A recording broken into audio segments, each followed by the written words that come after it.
ನಮಸ್ಕಾರ. ಎಲ್ಲವೂ ಆರಾಮಿದ್ರಾ? ನಾನಂತೂ ಆರಾಮಿದ್ದೆ ನೋಡಿ.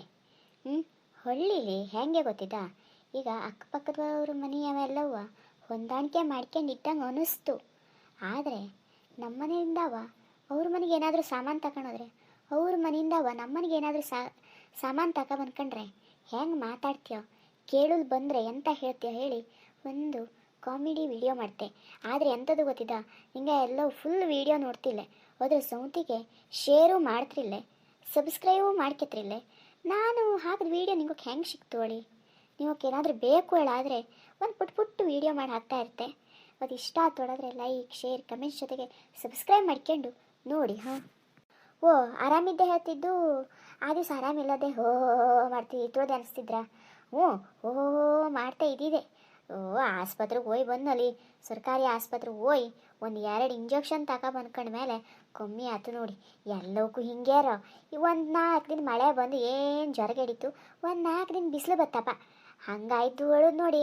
ಎಂಗಳ ಮನೆ ಅಡಿಕೆ ತೋಟ ಅಷ್ಟು ಮಾರಂಗರಿ ಹೇಳೋದಲ್ಲ ಪರಿಸ್ಥಿತಿ. ಕೊಳೆ ಬಂದು ಅಡಿಕೆ ಮ್ಯಾಲಿದ್ದ ಇಲ್ಲಾಂದ್ರೆ ಕೆಳಗೆ ನೆಲಕ್ಕಿದ್ದಾಗ ಗೊತ್ತಾಗೋದು ಪರಿಸ್ಥಿತಿ ಬಂದೋಯ್ದ್ರ. ನಿಮ್ಮ ಮನೇಲೆಲ್ಲ ಎಂತ ಇದು ಹೇಳಿ.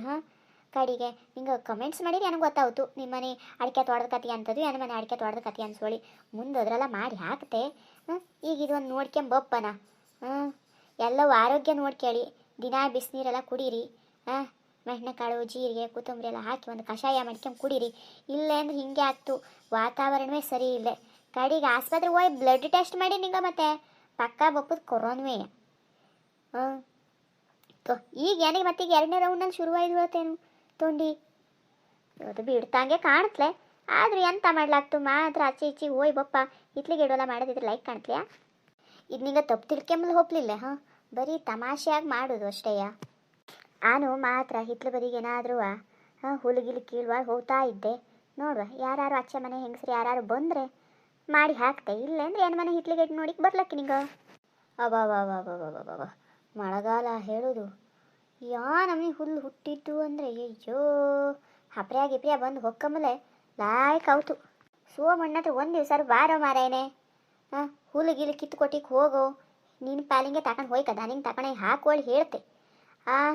ಆದರೂ ಬತ್ನಿಲ್ಲಲ್ಲ ಈ ಮನುಷ್ಯ. ನಮಗೆ ಹುಲ್ಲು ಹುಟ್ಟು ಜನ ತೆಗಿವ ಅಂದರೂ ಹೋಗ್ತಾ ಅದು ಇಲ್ಲ. ಏನು ಕೈ ಶಾತಾ ಹೊಡ್ತಾ ಬತ್ತು ರಾತ್ರಿ ಇದ್ದೇನೆಯ.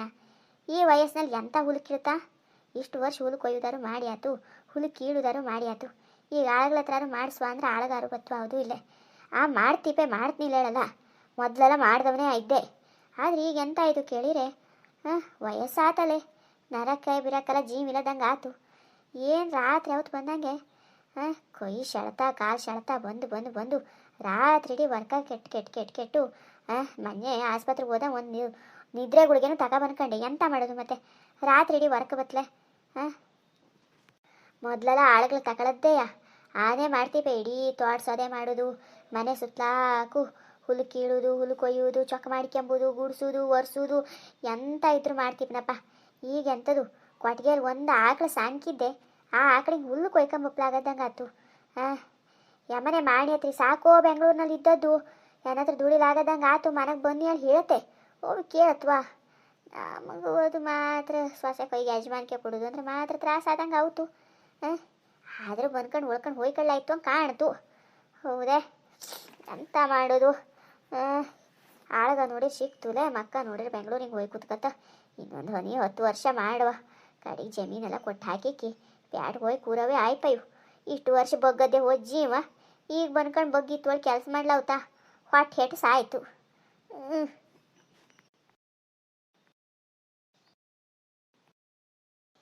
ಸುಶೀಲಜ್ಜಿ ಎಂತ ಮಾಡ್ತಿದ್ಯೆ? ಓ ಭಾರತಕ್ಕೆ ಆರಾಮನೆ? ಆರಾಮೇ ಮರೈತಿ. ಈ ನನ್ನ ಮಳೆಗಾಲದಲ್ಲಿ ಎಂತ ಮಾಡ್ತಿದ್ಯೆ? ಮಳೆಗೆ ಹೊರಗೆ ಬೀಳೋದು ಅಂದರೆ ಬೇಡ ಅಂತ ಕಾಣ್ತು. ನೀನು ನೋಡಿರಿ ಎನ್ಸೋ ಮಾಡ್ತಿದ್ದಂಗೆ ಕಾಣ್ತು. ಎನ್ಸು ಇಲ್ಲಿಯೇ ಮಾತ್ರ ಮಳೆ ಹುಳುವ ಇದಲ್ಲೇ ಬಿಸಿಲು ಬಂದಂಗೆ ಆಯ್ದು, ಮಾತ್ರ ಮನೆ ಸುತ್ತಲಾಕು ಚೊಕ್ಕ ಮಾಡುವ ಹುಲಿ ಕೀಳ್ವಾಳು ಬನ್ನಿ ಆಗದ್ದಂಗೆ ಆಯ್ದೆ ಮರೈತಿ. ಮೈ ಕೈಯೆಲ್ಲ ಶೆಣಕ ಹೊಡೆದು ಗೊತ್ತು, ರಾತ್ರಿ ಹೊರಗ್ಲಾವ್ತಲೇ ಬಿಡ್ಲಿಯ.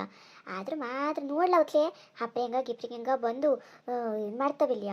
ಹಂಗೈಕೊಂಡು ಹೆದರಿಕೆಲೆ ಮನೆ ಸುತ್ತಲಾಕು ಇದ್ರೆ ಅದಕ್ಕೆ ಮಾತ್ರ ಇದು ಮಾಡುವಾಳಿ. ಅದೇ ಅಲ್ಲಿ ಹಿತ್ಲಿಗೆಣ್ಣು ಬುಡ್ದಲ್ಲೇ ಇದು ಮಾಡ್ತಿದ್ದೆ ಬಿಲ್ಯ, ಹುಲ್ಲು ತೆಗಿತಿದ್ದೆ. ಇಲ್ಲೂ ಮಾತ್ರ ತೆಗ್ದು ಕೊಪ್ಪ, ಇದೆಯಲ್ಲಿ ಕುಂಬಳು ಬಳ್ಳಿ ಇದ್ದು ಅದಕ್ಕೂ ಮಾತ್ರ ಚೊಕ್ಕ ಮಾಡಿ ಹಾಕಿ ಕೊಪ್ಪಾಳೆ. ಹೌದಾ?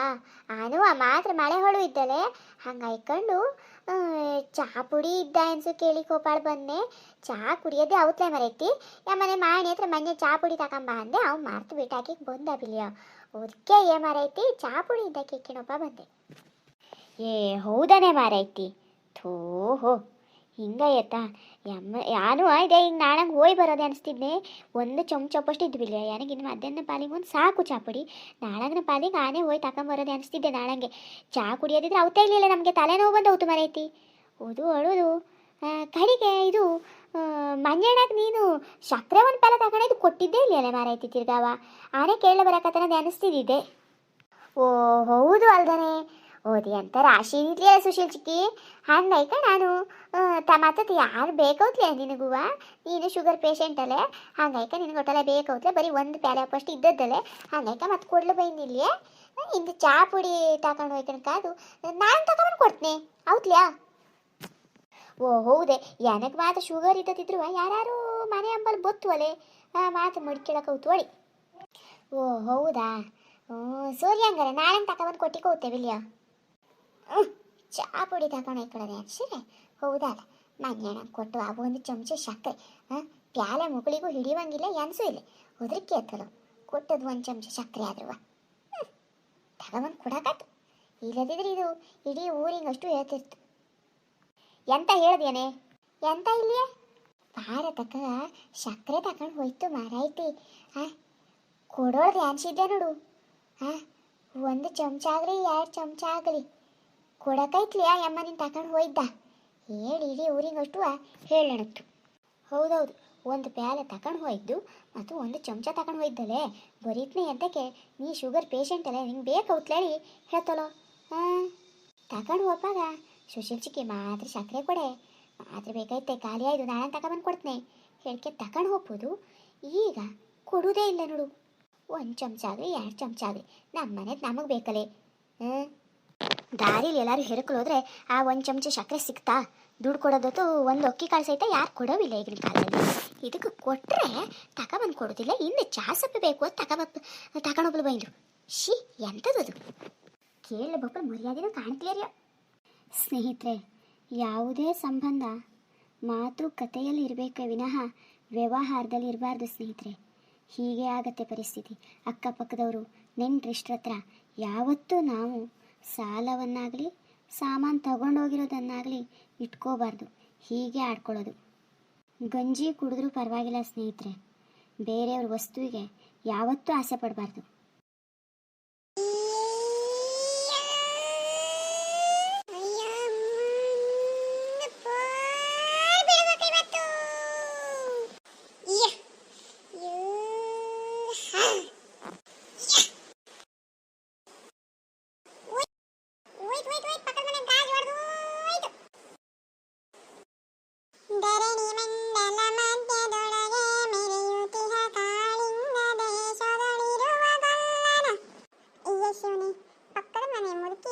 ನಮ್ಮ ಅಪ್ಪನ ತಾವ ಕಂಪ್ಲೇಂಟ್ ಹೇಳೋದ್ರ ಒಳಗಡೆ ಹೋಮ್ ವರ್ಕ್ ಎಲ್ಲ ಮುಗಿಸ್ಕೊಂಡು ಕೂತಿರ್ಬೇಕು.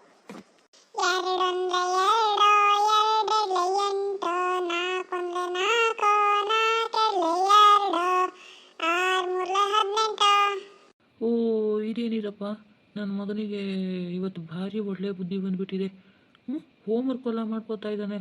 Very good very good. ಈ ಮನೇಲಿ ಇರೋರಿಗೆ ಯಾರಿಗೂ ಹೇಳೋರು ಕೇಳೋರು ಏನು ಇಲ್ವಾ ಅಂತೀನಿ. ನಮ್ಮ ಮನೆ ಗಾಜು ಒಡೆದಾಕ್ಬಿಟ್ಟವ್ರು ಯಾರು ಅಂತ ಗೊತ್ತಾಯ್ತಾ ಇಲ್ಲ. ಬಾಲ್ ಆಟ ಆಡೋದು ಆ ಮನೆಯೊಳಗೆ ಚೆನ್ನಾಗಿ ಆಟ ಆಡ್ಬೇಕು. ಅದು ಬಿಟ್ಟು ಕಂಡವ್ರ ಮನೆ ಗಾಜು ಕಿಟಕಿ ಒಡೆದಾಕತ್ತಾರ ಆಟ ಆಡ್ತಾರ. ಏನ್ರಿ ಹೇಳ್ತಿದ್ದೀರಾ ಕಮಲಮ್ಮ? ನೀವು ಬೆರಳು ಮಾಡಿಬಿಟ್ಟು ನನ್ನ ಮಗನೇ ಗಾಜು ಹೊಡೆದಾಕಿದ್ದೀನಿ ಅಂತ ಹೇಳ್ತಿದ್ದೀರಲ್ಲ, ಹೆಂಗೈತೆ ಮೈಗೆ? ಅಲ್ಲ ಕಣಮ್ಮ, ಆವಾಗಿಂದ ನಾನು ನನ್ನ ಮಗ ಇಲ್ಲಿ ಒಳ್ಳೆ ಹೋಮ್ ವರ್ಕ್ ಮಾಡ್ಕೊಂಡು ಈ ಕ್ಲಾಸ್ಗೆ ಪೋಸ್ಟ್ ಬರೋನ ಥರ ಆದರ್ಶ ವಿದ್ಯಾರ್ಥಿ ಥರ ಓದ್ಕೊತ ಕುಂತವನೇ. ನೀನು ನೋಡಿದ್ರೆ ನಮ್ಮ ಮನೆ ಬಾಗಿಲಿಗೆ ಬಂದ್ಬಿಟ್ಟು ನನ್ನ ಮಗನೇ ಗಾಜು ಹೊಡೆದಾಕವನೆ ಅಂತ ಹೇಳ್ತಿದ್ದೀರಲ್ಲ, ಏನಾಗಬೇಕು ನಿಮಗೆ? ಏನು ಹೇಳಬೇಕು? ನೋಡ್ರಿ ಆ ಕಡೆ ಈ ಕಡೆ ಮನೆ ಮಕ್ಳು ಏನಾರು ಆಟ ಆಡ್ಕೊಂಡು ಕಿಟ್ಲೆ ಮಾಡ್ತಿರ್ಬೇಕು. ನಮ್ಮ ಮಗ ಅವಾಗಿಂದ ಏನು ಮಗ್ಗಿ ಹೇಳೋದ್ಗೇನು ಓದೋದ್ಗೇನು ಹಾಡು ಹೇಳೋದ್ಗೇನು ನಿಮ್ಗೇನು ಗೊತ್ತಾಗೋಕ್ಕಿಲ್ಲ ಬಿಡಿ. ನನ್ಗೇನು ತಲೆ ಕೆಟ್ಟಿದೆಯನ್ರಿ? ಅಕ್ಕಪಕ್ಕದ ಮನೆಯಾಗ ಎಲ್ಲರೂ ನೆಂಟ್ರ ಮನೆಗೆ ಹೋಗವ್ರೆ, ಯಾವ ಮಕ್ಕಳನ್ನು ಆಟ ಆಡ್ತಾ ಇಲ್ಲ. ಎಲ್ಲಾರ ಮನೆ ಮಕ್ಕಳನ್ನು ಸಾಚಾವ್ರೆ. ನಿಮ್ಮ ಮನೆ ಮಗನೇ ಕಿಲಾಡಿ ಕಿಟ್ಟಣ್ಣ ಥರ ಕಂಡವ್ರ ಮನೆ ಬಾಗಿಲು ಒಡೆಯೋದು, ಗಾಜು ಹೊಡಿಯೋದು, ಯಾರ್ಯಾರು ತಲೆ ಹೊಡಿಯೋದು, ಬೇಡದೆ ಹೋಗಿರೋ ಕಿಲಾಡಿ ಎಷ್ಟು ಮಾಡೋದು ನಿಮ್ಮ ಮನೆ ಮಗನೇ. ನಿಮ್ಮ ಮನೆ ಮಗನೇ ನಿಮ್ಮ ಬಾಗಿಲು ತಾವ ಬಾಲ್ ಹೋಗಿ ನಮ್ಮ ಮನೆ ಕಿಟಕಿ ತಾವ ತಾಗಿರೋದನ್ನ ನಾನೇ ನೋಡಿರೋದಕ್ಕೆ ನಿಮ್ಮ ಮಗನ ಬಾಲ್ನ ಎತ್ತಾಕೊಂಡ್ ಬಂದಿರೋದು. ನೋಡ್ರಿ ಬೇಕಾರೆ ನಿಮ್ಮ ಮಗನ ಬಾಲ್ ಹೌದೇ ಅಲ್ವೇ ಅಂತ. ಏನ್ರಿ ಕಮಲಜ್ಜಿ ಅವರೇ, ಊರಾಗ ದೇಶದಾಗ ಈ ಥರ ಬಾಲ್ ಎಷ್ಟು ಮಂದಿದಿರಲ್ಲ, ನಮ್ಮ ಮಗಂದೆ ಅಂತ ಹೆಂಗೆ ಹೇಳ್ತೀರಾ? ಹಾಗೆ ಕೇಳಪ್ಪ, ದಬಾಯಿಸಪ್ಪ. ಈ ಅಜ್ಜಿಗೆ ಯಾವಾಗ್ಲೂ ನನ್ನ ಮೇಲೇನೆ ಕಣ್ಣು. ನನ್ನ ಬಗ್ಗೆನೆ ಯಾವಾಗ್ಲೂ ಚಾಡಿ ಹೇಳೋದೇ ಈ ಅಜ್ಜಿದ ಕೆಲಸ. ನನಗೇನು ಕ್ಯಾಮೆ ಇಲ್ಲ ನೋಡು, ನಿನ್ನ ಬಗ್ಗೆ ಚಾಡಿ ಹೇಳೋದೇ ನನ್ನ ಕೆಲಸ ಅಲ್ಲ ಕಣಪ್ಪ. ನನ್ನ ಕಣ್ಣು ಇನ್ನೂ ನೆಟ್ಗೈತೆ. ಈ ಮನೆಯಿಂದ ಕಿಕ್ ಬಾಲ್ ಅಂತ ಸಿಕ್ಸ್ ಅಂತ ನೀನು ಹೊಡೆದಿರೋದು ಏನು ಸೌಂಡ್ ಏನು ಕೇಳಿಲ್ಲ ಅಂತ ಅನ್ಕೊಂಡು ಏನು? ಇಲ್ಲೇ ಅಂಗಳದಾಗ ನಾನು ಮನೆ ಮುಂದ್ಗಡೆ ಕೂತಿದ್ದೆ, ಡಬ್ ಅಂತ ನಿಮ್ಮ ಮನೆ ಬಾಗಿಲಿಂದ ಬಾಲ್ ಬಂದು ಹೋಗಿ ನಮ್ಮ ಮನೆ ಕಿಟಕಿಗೆ ತಾಗಿರೋದು ನೋಡಿರೋದಕ್ಕೆ ಕಣಪ್ಪ ಬಂದಿರೋದು. ಅಲ್ಲ ಕಡೆಯ ಎಲ್ಲರೂ ಇಡೀ ಊರು ಕೇರಿ ಮಕ್ಕಳೆಲ್ಲ ಸ್ಕೂಲ್ಗೆ ಹೋಗಿ ಕೂತವ್ರೆ, ಅದು ಏನೋ ಟ್ಯೂಷನ್ ಅಂದ್ಬಿಟ್ಟು ನೀನು ಏನು ಇಲ್ಲೇ ಮನೆ ತಾವ ಇದೆಯಾ? ಅಣ್ಣ ಎಂತ ಕೆಲಸ ಮಾಡ್ಬಿಟ್ಟಿಲ್ಲ. ಅಯ್ಯೋ ಶಿವನಿ, ಇವಳು ಈಗಲೇ ಬರಬೇಕಿತ್ತ. ಅಣ್ಣ ಅಣ್ಣ ಅಂದ್ಬಿಟ್ಟು ಅಣ್ಣ ಯಾಕೋ ಏನು ಮಾಡ್ಬಿಟ್ಟೆ? ಪಕ್ಕದ ಮನೆ ಕಿಟಕಿ ಗಾಜನ್ನೇ ಹೊಡ್ಬಿಟ್ಟಲ್ಲ. ಈಗ ಅಜ್ಜಿ ಬಂದು ಬೈತಾರೆ, ನೋಡ್ತಾ ಇರು. ಅಯ್ಯೋ ಸೋನಿನೇ ಮಾರೈತಿ, ಯಾಕೆ ಬೇಕು ನಿನಗೆ? ಅಯ್ಯೋ ಶಿವನಿ, ನಾನು ಸುಮ್ಮನಿದ್ರೆ ಪಕ್ಕದ ಮನೆ ಅಜ್ಜಿ ಸುಮ್ಮನೆ ಇರ್ಬೇಕಲ್ಲ ಅಣ್ಣ. ನೋಡು ನೀನೇ ಬಾಲ್ ಆಗದಿರೋದು, ನಾನು ಯಾಕೆ ಮಾಡ್ತೇನೆ?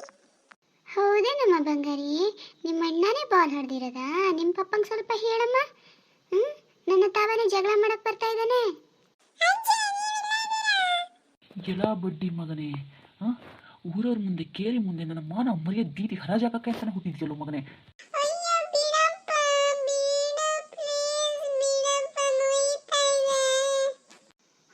ಯಾವಾಗಲೂ ಇರೋದೆ ಅಪ್ಪಂದು ಮಗಂದು ಇಬ್ಬರದು.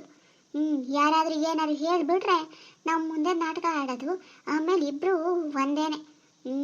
ನೋಡ್ರಿ ಏನು ಮಾಡ್ತಿರೋ ಬಿಡ್ತಿರೋ ಗೊತ್ತಿಲ್ಲ. 2,000 ರೂಪಾಯಿ ಕಿಟಕಿ ಗಾಜಿನ ರಿಪೇರಿಗೆ ಆಯ್ತದೆ ಕೊಟ್ಟರೆ ಸರಿ, ಇಲ್ಲ ಅಂದರೆ ಪೊಲೀಸ್ ಸ್ಟೇಷನ್ಗೆ ಹೋಗ್ಬಿಟ್ಟು ಕಂಪ್ಲೇಂಟ್ ಮಾಡೋದೆ. ಅಜ್ಜಿ ಆ ಕೆಲಸ ಬೇಡ, ಮಾಡಬೇಡಮ್ಮ. ದೇವ್ರೇ, ಕಾಲಿಗೆ ಬೇಕಾದ್ರೆ ಬೀಳ್ತೀನಿ ಅಜ್ಜಿ, ಅದನ್ನು ಮಾಡಬೇಡ. ನೋಡಿಲ್ಲ ಅಪ್ಪ ಮುಂಚೆನೆ ಕೂದಲ ಜುಟ್ಟ ಹಿಡಿದು ಬಿಟ್ಟು ಬಗ್ಸ್ಕೊಂಡು ಹೊಡಿತಾವನೆ. ನೀನು ನೋಡಿದ್ರೆ ಪೊಲೀಸ್ ಸ್ಟೇಷನ್ಗೆ ಕಳಿಸ್ತೀನಿ ಅಂತೀಯಲ್ಲ. ಅಯ್ಯೋ, ನಿನ್ಗೇನಾರು ಹೇಳ್ಬೇಕಜ್ಜಿ, ಮುಂದೆ ನೆಕ್ಸ್ಟ್ ಟೈಮ್ ಹಿಂಗೆ ಮಾಡಲ್ಲ. ಮನೆ ಒಂಚನೆ ಹೊಡಿತೀನಿ. ಅಯ್ಯೋ ಅಯ್ಯೋ ಅಯ್ಯೋ ಅಯ್ಯೋ, ನಿನ್ನ ಮನೆ ಕಾಯೋಗ ಎಂಥ ಮಗ ಅಂತ ಎತ್ತಿದ್ಯಪ್ಪ ನೀನು. ಅಯ್ಯೋ, ಕಿಟಕಿ ಗಾಜು ಹೊಡೆದು ಹೋಯ್ತು ಅಂದರೆ ಮನೆ ಹೊಂಚನೆ ಹೊಡಿತೀನಿ ಅನ್ನೋ ಮಗ. ಅಯ್ಯೋ ಶಿವನಿ, ಇಂಥವ್ರಿಗೆ ಎಟ್ಟು ಹೇಳಿದ್ರು ಹೊಟ್ಟೆ. ಹೇಳಕ್ಕೆ ಬರ್ತೀನಲ್ಲ ನಾನು ಕಂಪ್ಲೇಂಟ್ ಮಾಡೋಕ್ಕೆ, ನನ್ನ ಮೆಟ್ನಾಗ ನಾನೇ ಹೊಡ್ಕೊಬೇಕು. ಅಯ್ಯೋ ಏನಪ್ಪ, ಈ ವಯಸ್ಸಲ್ಲಿ ಇದೆಲ್ಲ ಬೇಕಿತ್ತೆ. ಮಗನಾದ್ರೆ ಎಷ್ಟೊತ್ತಿಗೆ ಬರ್ತಾನೋ, ಮಾತ್ರೆ ಥರ ಕೇಳ್ಕಳಿಸಿದ್ದೆ. ಅಯ್ಯಪ್ಪ, ಇದೇನು ಈ ಜೀವ ಬೇಗಾದರೂ ಹೋಗ್ಬಾರ್ದಿತ್ತೆ. ಇನ್ನು ಎಷ್ಟು ದಿವಸ ಅಂತ ಜೀವ ಉಸಿರನ್ನು ಇಟ್ಕೊಂಡು ಕಾಯಬೇಕು. ಏನು ಸಂಕಟವಪ್ಪ. ಯಪ್ಪ. ಸ್ವಾತಿ, ಸ್ವಾತಿ, ಓ ಮಗನೇ, ಹೀಗೆ ಬಂದೇನಪ್ಪ. ಸ್ವಾತಿ ಹತ್ರ ಒಂದು ಸ್ವಲ್ಪ ಕಷಾಯ ಮಾಡ್ಕೊಡಕ್ಕೆ ಹೇಳಿದ್ನಪ್ಪ, ಮಾಡ್ತಾ ಇರಬೇಕು ಅಡುಗೆ ಮನೇಲಿ. ಮಾತ್ರೆ ತಂದೆ ಅಮ್ಮಪ್ಪ ಮಗನೇ. ಈ ಮನೇಲಿ ಈಗ ಬಂದೇನಪ್ಪ, ಕಾಫಿ ಕೊಡ್ಲಾ ಕುಡಿಲಿಕ್ಕೆ? ಏನು ತಿಂದ್ಯಾ ಬಿಟ್ಟ್ಯಾ ಅಂತ ಕೇಳೋರಿಲ್ಲ. ಮಾತ್ರೆ ತೊಗೊಬಂದ್ಯಾ, ಸಾಮಾನು ತೊಗೊಬಂದ್ಯಾ, ಐಟಮ್ ತೊಗೊಬಂದ್ಯಾ, ತರಕಾರಿ ತೊಗೊಬಂದ್ಯಾ, ಅದು ತೊಗೊಬಂದ್ಯಾ, ಇದು ತೊಗೊಬಂದ್ಯಾ, ಕರೆಂಟ್ ಬಿಲ್ ತುಂಬಿದ್ಯಾ, ಫೋನ್ ಬಿಲ್ ರಿಚಾರ್ಜ್ ಮಾಡಿಸ್ಯಾ ಅಂತ ಕೇಳೋರೇ ಆಗಿಬಿಟ್ಟಿದ್ದಾರೆ. ಈ ಮನೆಗೆ ಹೇಳೋರು ಕೇಳೋರು ಯಾರು ಇಲ್ಲ. ನಾನು ಕೆಲಸವಂತರ ಅಂದ್ಕೊಂಡಿದ್ದಾರೆ, ಇಲ್ಲ ಈ ಮನೆಗೆ ಯಜಮಾನ ಅಂದ್ಕೊಂಡಿದ್ದಾರೆ ಗೊತ್ತಿಲ್ಲ. ಯಾಕಪ್ಪ ಮಗನೇ, ಏನಾಯಿತು?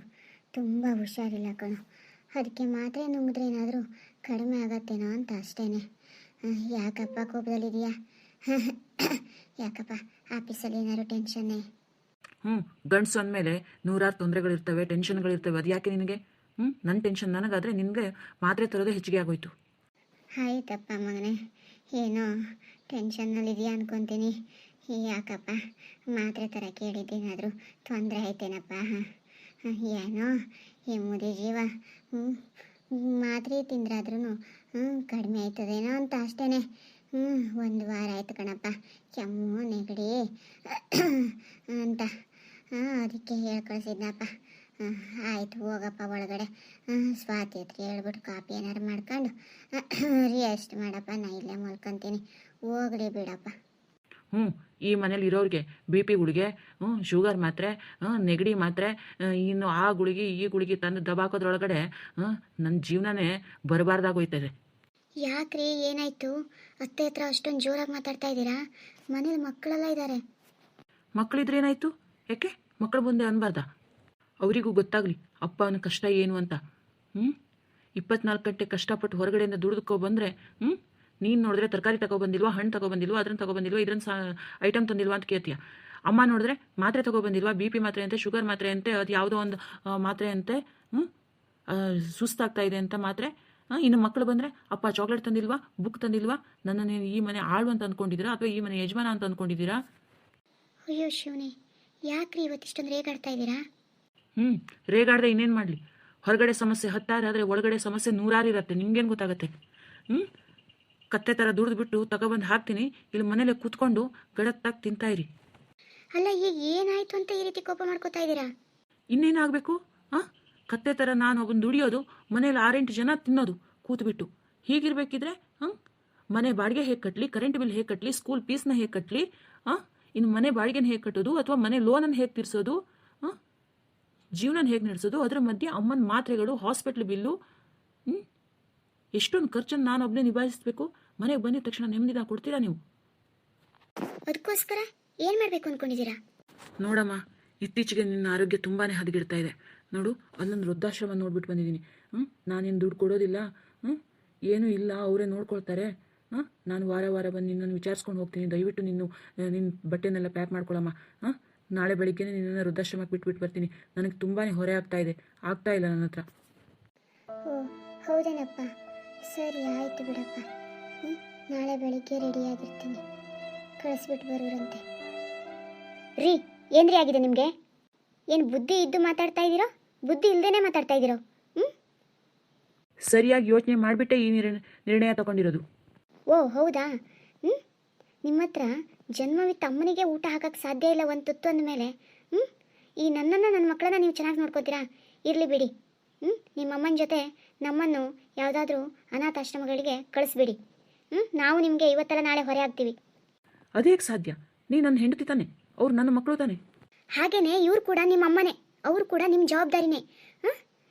ಇವ್ರ ವಯಸ್ಸಲ್ಲಿ ನಿಮ್ಮನ್ನು ಸಾಕಾಗಲ್ಲ ಅಂತ ಯಾವುದಾದ್ರೂ ಒಂದು ಅನಾಥಾಶ್ರಮದಲ್ಲಿ ಬಿಟ್ಬಿಟ್ಟು ಬಂದಿದ್ರೆ ಇವತ್ತು ನೀವು ಈ ಮಾತನ್ನ ಆಡ್ತಿದ್ರಾ?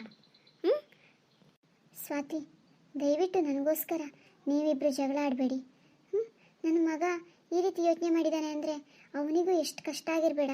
ನೋಡು, ನೀವು ನಿಮ್ಮ ಮಕ್ಕಳಿಬ್ಬರೂ ಮುಂದೆ ಬದುಕಿ ಬಾಳಿ ಬೆಳಿಬೇಕಾದವರು. ನಾನು ಬಿದ್ದು ಹೋಗೋ ಮರನಮ್ಮ, ಫಲ ಕೊಡದೇ ಇರೋ ಮರನ ಇಟ್ಕೊಂಡು ಪ್ರಯೋಜನ ಇಲ್ಲ ಅಲ್ವಮ್ಮ? ನೋಡು, ನೀವಿಬ್ಬರು ದಯವಿಟ್ಟು ಜಗಳ ಆಡಬೇಡಿ. ನಾನು ನಾಳೆ ಅನಾಥಾಶ್ರಮಕ್ಕೆ ಹೋಗೋದಕ್ಕೆ ಖುಷಿಯಿಂದ ರೆಡಿ ಆಗ್ತೀನಮ್ಮ. ಯಾಕತ್ತೆ ನೀವು ಅನಾಥಾಶ್ರಮಕ್ಕೆ ಹೋಗಬೇಕು? ನೀವು ಈ ಮಗನ 9 ತಿಂಗಳು ಹೊತ್ತು ಹೆತ್ತು ಸಾಕಿ ಸಲಹಿ ಇಷ್ಟು ದೊಡ್ಡವನನ್ನಾಗಿ ಮಾಡಿದ್ದೀರಲ್ಲ, ಯಾವತ್ತಾರು ನಿಮಗೆ ಕಷ್ಟ ಆಯಿತು ಅಂತ ನಿಮ್ಮ ಮಗನ ಬೀದಿಗ ಬಿಟ್ಟಿದ್ದೀರಾ? ಚೆನ್ನಾಗಿ ಸಾಕಿ ಸಲಹಿ ಇಷ್ಟು ದೊಡ್ಡವರನ್ನಾಗಿ ಮಾಡಿ ಇವಾಗ ನಿಮಗೆ ವಯಸ್ಸಾಗಿದೆ, ಮಾತ್ರೆ ತಂದು ಕೊಡಬೇಕು, ಊಟ ಹಾಕಬೇಕು, ನಿಮ್ಮ ಆರೋಗ್ಯದ ಬಗ್ಗೆ ವಿಚಾರಿಸ್ಕೋಬೇಕು ಅಂದಾಗ ನಿಮ್ಮ ಮಗ ಅನಾಥಾಶ್ರಮಕ್ಕೆ ಹಾಕ್ತೀನಿ ಅಂತ ಹೇಳ್ತಿದ್ದಾರಲ್ಲ, ಯಾವ ನ್ಯಾಯ ಅಂತೀನಿ? ಮುಂದೊಂದು ದಿವಸ ಇವರಿಗೂ ವಯಸ್ಸಾಗತ್ತಾನೆ, ಇವ್ರ ಮಕ್ಕಳು ನಾಳೆ ಇವರನ್ನು ಅನಾಥಾಶ್ರಮಕ್ಕೆ ಹಾಕಿದ್ರೆ ಏನಾಗುತ್ತೆ ಹೇಳಿ? ಈ ಮನೆಯಲ್ಲಿ ಪುಟ್ಟ ಪುಟ್ಟ ಮಕ್ಕಳಿದ್ದಾರೆ, ನಿಮ್ಮ ಬುದ್ಧಿನ ನೋಡಿಬಿಟ್ಟು ಕಲಿತಾರೆ ಅನ್ನೋ ಪರಿಜ್ಞಾನ ಬೇಡವೇಂದ್ರಿ ನಿಮಗೆ? ನಿಮ್ಮಮ್ಮ ವಯಸ್ಸಾಗಿರೋ ಮರ ಇರ್ಬೋದು, ನೀವು ಬೆಳೀತಾ ಇರೋ ಚಿಗುರಾಗಿರ್ಬೋದು, ನಿಮ್ಮ ಮಕ್ಕಳು ಮುಂದೆ ಫಲ ಕೊಡೋ ಹಣ್ಣು ಅನ್ನೋದನ್ನು ಮರಿಬೇಡಿ. ನಿಮಗೂ ಕೂಡ ಒಂದಲ್ಲ ಒಂದು ದಿವಸ ವಯಸ್ಸಾಗತ್ತೆ, ನಡೆದಾಡೋಕ್ಕಾಗಲ್ಲ, ಆರೋಗ್ಯ ಸಮಸ್ಯೆ ಆಗತ್ತೆ. ಆಗ ನಿಮ್ಮ ಮಕ್ಕಳು ನಿಮ್ಮನ್ನು ಸಾಕಾಗಲ್ಲ ಅಂದ್ಬಿಟ್ಟು ಬೀದಿ ಬಿಟ್ಬಿಟ್ರೆ ನಿಮ್ಮ ಪರಿಸ್ಥಿತಿ ಏನ್ರಿ? ನಮ್ಮನ್ನು ಅಪ್ಪ ಅಮ್ಮ ಸಾಕಿ ಸಲಹಿ ಬೆಳೆಸಿರ್ತಾರೆ. ಅವರು ನಮ್ಮನ್ನು ಅಸಹ್ಯ ಅಂತ ಅವತ್ತು ನೋಡ್ಕೋದೇ ಹೋದರೆ ಇವತ್ತು ನಾವು ಈ ಮಟ್ಟಕ್ಕೆ ಬೆಳೆಯೋಕ್ಕೆ ಸಾಧ್ಯನಾ? ಈ ಮಟ್ಟಕ್ಕೆ ಇರೋಕ್ಕೆ ಸಾಧ್ಯ ಆಗಿತ್ತಾ? ಅವ್ರ ಶ್ರಮದಿಂದ ನಾವು ಇಷ್ಟು ಬೆಳೆದಿದ್ದೀವಿ. ವಯಸ್ಸಾದ ಕಾಲದಲ್ಲಿ ಒಂದಿಷ್ಟು ಪ್ರೀತಿಯ ಮಾತು, ಒಂದು ತುತ್ತು ಅನ್ನ ನೀಡೋಕ್ಕಾಗದೇ ಇರುವಷ್ಟು ಬಡತನ ನಮಗಿದೆ ನೋಡ್ರಿ. ನಿಮ್ಮ ಹತ್ರ ಲೋನ್ ತುಂಬಕ್ಕಾಗಲ್ವಾ? ಹೋಗ್ಲಿ ಬಿಡ್ರಿ, ಇದೇ ಬಾಡಿಗೆ ಮನೇಲಿ ಇರೋಣ, ಸ್ವಂತ ಮನೆ ಆಸೆ ಬೇಡ. ನೋಡಿ, ನೀವು ನಿಮ್ಮಮ್ಮನ ಹೊರಗಡೆ ಹಾಕ್ತೀರಾ ಅಂದರೆ ನಾನು ನನ್ನ ಮಕ್ಕಳೂ ಹೊರಗಡೆ ಹೋಗ್ತೀವಿ, ನೀವು ಒಬ್ಬರೇ ಇಲ್ಲಿರಿ. ಅಲ್ಲ ರೀ, ಹೊರಗಡೆಯಿಂದ ಬಂದಿರೋ ನಾನೇ ನಿಮ್ಮಮ್ಮನ ಇಷ್ಟು ಚೆನ್ನಾಗಿ ನೋಡ್ಕೋತಾ ಇದ್ದೀನಿ. ನಿಮ್ಮನ್ನು 9 ತಿಂಗಳು ಹೊತ್ತು ಹೆತ್ತು ಸಾಕಿ ಸಲಹೆ ಮಾಡಿರೋಂಥ ಅಮ್ಮನಿಗೆ ಒಂದು ಮಾತ್ರೆ ತಂದು ಕೊಡೋಕ್ಕಾಗದೇ ಇರೋಷ್ಟು ಕಷ್ಟನಾ ನಿಮಗೆ? ಅಲ್ಲ, 3 ಹೊತ್ತು ಇದ್ಕೊಂಡು ಅವ್ರು ಚಾಕರಿ ಮಾಡ್ಕೊಂಡು ಅವ್ರಿಗೆ ಬೇಯಿಸಾಕ್ತಾ ಇರೋಳು ನಾನಾಗಿರ್ಬೇಕಿದ್ರೆ ಒಂದೇ ಒಂದು ದಿವಸ ನಿಮ್ಮಮ್ಮನ್ನ ಬೈದಿಲ್ಲ, ಜೋರು ಮಾಡಿಲ್ಲ. ಎಷ್ಟು ಪ್ರೀತಿಯಿಂದ ನೋಡ್ಕೋತಾ ಇದ್ದೀನಿ. ಹಾಗಿರ್ಬೇಕಿದ್ರೆ ನಿಮ್ಗೇನ್ರಿ ಬರಬಾರ್ದು ಬಂದಿರೋದು? ನಾಳೆ ನಿಮಗೂ ವಯಸ್ಸಾಗತ್ತೆ, ನೀವು ಬಿದ್ದೋಗಿರೋ ಮರನೇ. ನಿಮ್ಮ ಮಕ್ಕಳು ಇದೇ ರೀತಿ ಮಾತಾಡಿದ್ರೆ ನಿಮ್ಗೆ ಎಷ್ಟು ನೋವಾಗಲ್ಲ ಹೇಳಿ? ಕ್ಷಮಿಸು, ನಿಜ ನೀನು ಹೇಳ್ತಾ ಇರೋದು. ಪ್ರತಿಯೊಬ್ಬರು ಕಾಲಚಕ್ರದ ಮುಂದೆ ತಲೆ ಬಾಗಲೇಬೇಕು. ಕ್ಷಮಿಸು. ನಾನೇನ್ರಿ ನಿಮ್ಮನ್ನು ಕ್ಷಮಿಸೋದು? ನಿಮ್ಮಮ್ಮನ ಹತ್ರ ಹೋಗ್ಬಿಟ್ಟು ಕ್ಷಮೆ ಕೇಳಿ. ಅಮ್ಮ, ಕ್ಷಮಿಸ್ಬಿಡಮ್ಮ. ಏನೋ ಕೋಪದಲ್ಲಿ ಒಂದೆರಡು ಮಾತನಾಡಿದೆ, ದಯವಿಟ್ಟು ಕ್ಷಮಿಸು. ನಿನ್ನ ಸೊಸೆಯಿಂದ ನಿಜವಾಗ್ಲೂ ಮಂಕಿಡಿದು ನನ್ನ ಬುದ್ಧಿ ಇವತ್ತು ಸರಿ ಹೋಯ್ತಮ್ಮ. ನಿನ್ನಿಂದ ಕಷ್ಟ ಆಗ್ತಾ ಇದೆ ಅಂತ ಅಂದ್ಕೊಂಡೆ, ಆದರೆ ನಿನ್ನಿಂದ ಆಗಿರೋದು ಕಷ್ಟ ಅಲ್ಲ, ನಿನ್ನ ಋಣನ ತೀರ್ಸೋಕ್ಕಾಗದೇ ಇರೋಷ್ಟು ಭಾರನ ನನ್ನ ತಲೆ ಮೇಲೆ ಹೊರಿಸಿದ್ಯಾ ಅಂತ ಇವತ್ತೇ ಗೊತ್ತಾಗಿರೋದು. ಕ್ಷಮಿಸಮ್ಮ. ಹೋಗ್ಲಿ ಬಿಡಪ್ಪ, ನೊಂದ್ಕೋಬೇಡ. ಏನೋ ಒಂದು ಕಾಲ ಅನ್ನೋದು ಎಲ್ಲವನ್ನು ಸರಿಪಡಿಸುತ್ತಪ್ಪ. ಏನು ಮಾಡೋಕ್ಕಾಗತ್ತೆ? ವಯಸ್ಸಾದ ಜೀವ ನಮ್ಮದು. ಹೋಗಬೇಕಿತ್ತು, ಹೋಗಲ್ಲ, ನಿಮ್ಮ ಕಾಟ ಕೊಡುತ್ತೆ. ಹಾಗಂತ ಮಾತ್ರಕ್ಕೆ ನಮ್ಮನ್ನು ಹೊರಗಡೆ ಹಾಕಿದ್ರೆ ಹೇಗಪ್ಪ? ನಮಗೂ ಅಂತ ಒಂದು ಮನಸ್ಸಿರುತ್ತೆ. ಏನೋ ಒಂದು 4 ಮಾತು 3 ತುತ್ತು ಊಟ ಅಂತ ಕೇಳ್ತೀವಿ ಅಷ್ಟೇನಪ್ಪ. ನಮ್ಮನ್ನು ಖುಷಿಯಾಗಿ ನೋಡಿಕೊಂಡ್ರೆ ಹಾಗೆ ಕಣ್ಣು ಮುಚ್ಕೊಳ್ಳೋ ಜೀವನಪ್ಪ ಇದು. ನಿಮಗೆ ಒಳ್ಳೆಯದಾಗಲಿ ಅಂತ ಹರಿಸ್ತೀವಿ ಹೊರತು ಹಾಳಾಗಲಿ ಅಂತ ಯಾವತ್ತೂ ಹರಿಸಲ್ಲಪ್ಪ. ಏನು ಮಾಡೋದಪ್ಪ? ವಯಸ್ಸಾದ ಕಾಲಕ್ಕೆ ಈ ರೋಗಗಳು ಬೇಡ ಬೇಡ ಅಂದ್ರೂ ಬಂದು ಒಕ್ಕರ್ಸ್ಕೊಂಡು ಬಿಡ್ತವೆ. ಅದು ತಪ್ಪೇನಪ್ಪ ನಮ್ಮದು? ಚೇಚೆ ಅಮ್ಮ, ನಿಮ್ದೇನೂ ತಪ್ಪಿಲ್ಲಮ್ಮ. ನಮ್ಮಂಥ ಮಕ್ಕಳು ತಪ್ಪಮ್ಮ, ನಾವು ಯೋಚನೆ ಮಾಡೋ ರೀತಿ ತಪ್ಪಮ್ಮ. ಕ್ಷಮಿಸ್ಬಿಡಮ್ಮ. ಸ್ನೇಹಿತರೆ, ತಂದೆ ತಾಯಿ ನಮಗೆ ಜನ್ಮವಿಟ್ಟಿರ್ತಾರೆ. ಅವರು ವಯಸ್ಸಾದ ಕಾಲಕ್ಕೆ ನಮ್ಮಿಂದ ಬಯಸೋದು ಪ್ರೀತಿನ, ಸ್ನೇಹನ ಹೊರತು ಇನ್ನೇನೂ ಇಲ್ಲ. ನಮ್ಮನ್ನು ಅವತ್ತು ಅವರು ಚೀ ತೂ ಅಂತ ಅಂದ್ಕೊಂಡು ಅಸಹ್ಯ ಪಟ್ಕೊಂಡು ನಮ್ಮನ್ನು ಸಾಕದೆ ಹೋದರೆ ಇವತ್ತು ನಾವು ಬೀದಿ ನಾಯಿಗಳಾಗಿರ್ತಿದ್ವಿ. ಆದರೆ ಅವರು ಅಸಹ್ಯ ಪಟ್ಕೊಳ್ದೇನೆ ನಮ್ಮನ್ನು ಸಾಕಿ ಬೆಳೆಸಿ ವಿದ್ಯೆಯನ್ನು ಕೊಟ್ಟು ಹಸಿವನ್ನು ನೀಗಿಸಿ ನಮ್ಮನ್ನು ಸಾಕಿರ್ತಾರೆ. ಅವರನ್ನು ವಯಸ್ಸಾದ ಕಾಲದಲ್ಲಿ ಚೆನ್ನಾಗಿ ನೋಡ್ಕೊಳ್ಳೋದು ನಮ್ಮ ಧರ್ಮ, ನಮ್ಮ ಕರ್ತವ್ಯ ಹೊರತು ಅವರನ್ನು ಸಾಕೋಕ್ಕಾಗಲ್ಲ ಅಂತ ಅನಾಥಾಶ್ರಮಕ್ಕೆ ಹಾಕೋದು ಅನ್ಯಾಯ, ಅಪರಾಧ, ಪಾಪ ಕೂಡ ಹೌದು. ನಿಮಗೆ ಈ ವಿಡಿಯೋ ಇಷ್ಟ ಆಯಿತು ಅಂದರೆ ದಯವಿಟ್ಟು ಲೈಕ್, ಶೇರ್, ಕಮೆಂಟ್ಸ್ ಜೊತೆಗೆ ಸಬ್ಸ್ಕ್ರೈಬ್ ಮಾಡಿಕೊಂಡು ಮರಿಬೇಡಿ.